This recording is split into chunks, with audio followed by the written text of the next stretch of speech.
Assalamu alaikum, que la paix soit sur vous. Comme je l'avais expliqué dans la vidéo short sur cette sourate qui va venir, sur la médisance, el-Khalibat, son jugement et sa gravité. On retrouve dans ce terme une seule fois dans ce verset, la sourate 49, el-Hujurat, les appartements, verset 12. Enfin, dans ce terme-là. Ô vous qui avez cru, évitez de trop conjecturer la suspicion sur autrui, car une partie des conjectures, la suspicion, sont des péchés. Et n'espionnez pas et ne médisez ou n'intriguez pas les uns contre les autres.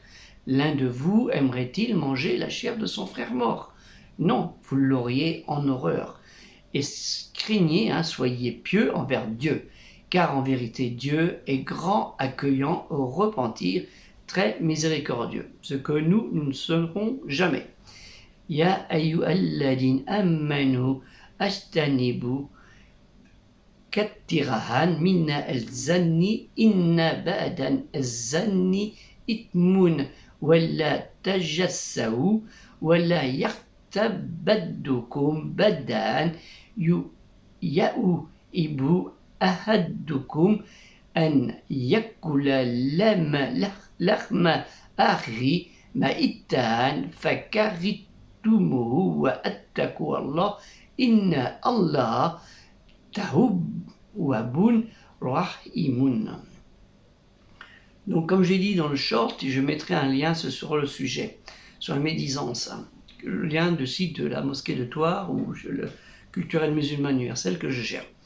Et nous voyons cette maladie invisible, ignoble, destructrice, sans que nous la voyions arriver avec toutes les protections que nous faisons rentrer dans nos foyers. Elle rentre dans nos foyers par nos épouses, nos époux, nos enfants, les aînés, les beaux-parents, les grands-parents, les cousins, les cousines, les voisins, les voisines, voire même les religieux, ces prédicateurs, les imams savants, qui doivent parfois et souvent être des exemples contre cette honteuse maladie dont le summum, est la palme d'or de diamant, je dirais, sur les réseaux sociaux, où ils y sont tous, où le tout permis sans honte rentre malicieusement dans le cœur, il peut rentrer chez tout le monde, moi le premier, dans ceux-mêmes qui pensent être les plus pieux, et je ne suis pas le plus pieux. Protégez les vôtres, vos proches, protégeons-nous contre cette maladie qui n'a qu'un chemin final, la direction fatale vers la porte de l'enfer, avec toutes les angoisses qui en découlent. Il suffit de relire ce verset. Voir à ce sujet le lien que je vais vous mettre. D'après Abu Bakr, le messager de Radiallahu anhu, que Dieu l'agrée, le messager de Dieu, sallallahu alayhi wa sallam, celui de salut et la paix, Mohammed, a dit lors du discours qu'il prononça le jour du grand sacrifice à Mina, à l'occasion du pèlerinage d'adieu, quelques mois avant sa mort certaine, qui fut certaine, dont certains avaient eu peur quand il est décédé.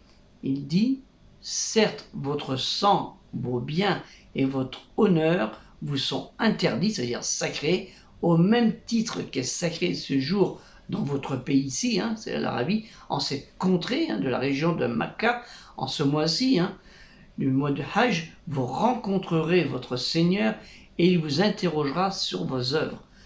Ne redevenez donc pas mécréants ou égarés après moi en vous entretuant. » C'est un peu ce qui s'est passé.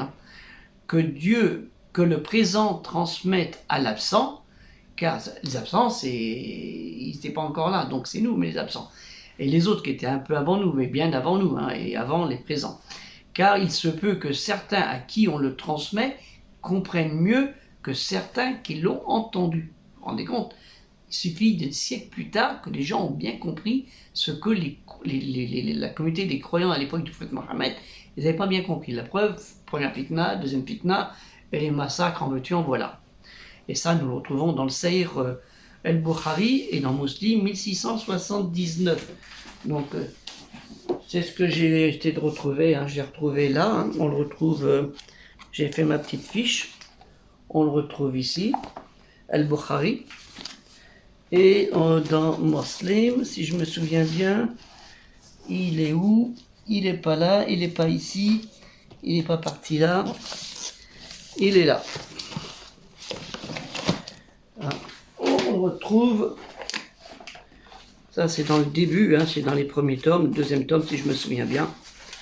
On le retrouve ici, dans ce passage.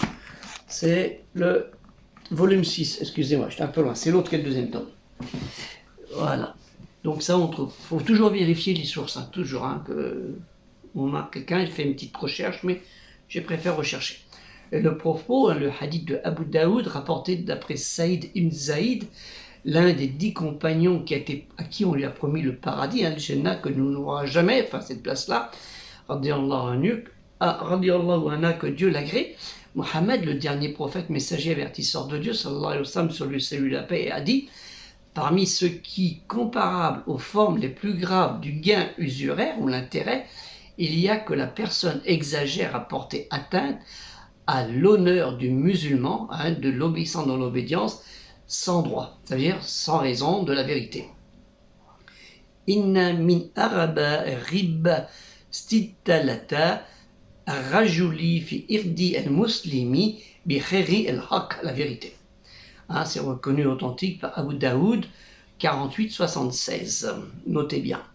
Et dans At-Tirmidhi, qui est rapporté par l'intermédiaire de Abu Darda, que Dieu l'agrée, que le prophète Mohammed sallallahu alayhi wa sallam, sur lui salut la paix, a dit: celui qui défend l'honneur de son frère, Dieu repoussera de lui le feu de l'enfer au jour du jugement dernier. Mais raddahan iddi akhiri raddallahu en waji'i nar al-yum al-qiyamah. Et dans Al-Bukhari, il est rapporté par Al-Andabu al-Murfad, d'après Abu Huraira, le petit chat là, qu'il a dit: l'un d'entre vous voit la poussière dans l'œil de son frère et oublie la souche ou le tronc d'arbre qui est dans son propre œil.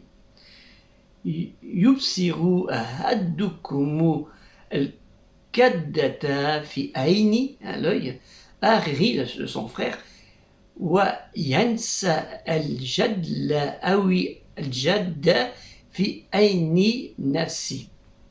Et là, si on regarde un peu plus loin, nous cherchons, nous trouvons dans ce dernier hadith, propos, nous trouvons une similitude dans l'évangile, dans l'Injil, dans Matthaï, qu'on dit en hébreu, qui fut l'un des apôtres et disciples de Jésus, fils de Marie, Issa ibn Myriam. Et nous trouvons au chapitre 7 de Matthieu, hein, les versets 3, 4, 5. 3. Et pourquoi regardes-tu la paille qui est dans l'œil de ton frère, tandis que tu n'aperçois pas la poutre qui est dans ton œil? 4. Ou comment dis-tu à ton frère: permets que j'ôte cette paille de ton œil, et voici la poutre est dans ton œil? Et au 5.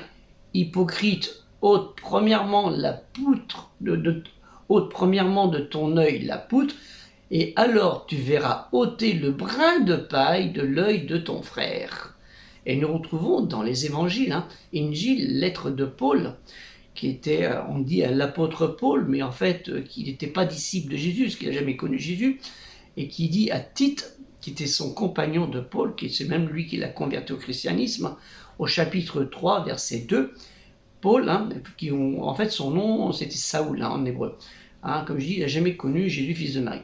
Et Tite, c'était un homme qui était d'origine grecque, qui se convertit au christianisme avec Paul, hein, qu'on dit Paul de Tarse, qui le baptise, et puis par la suite fut son collaborateur, compagnon de voyage, et plus tard premier évêque de la Crète. C'est très important de comprendre ces choses-là.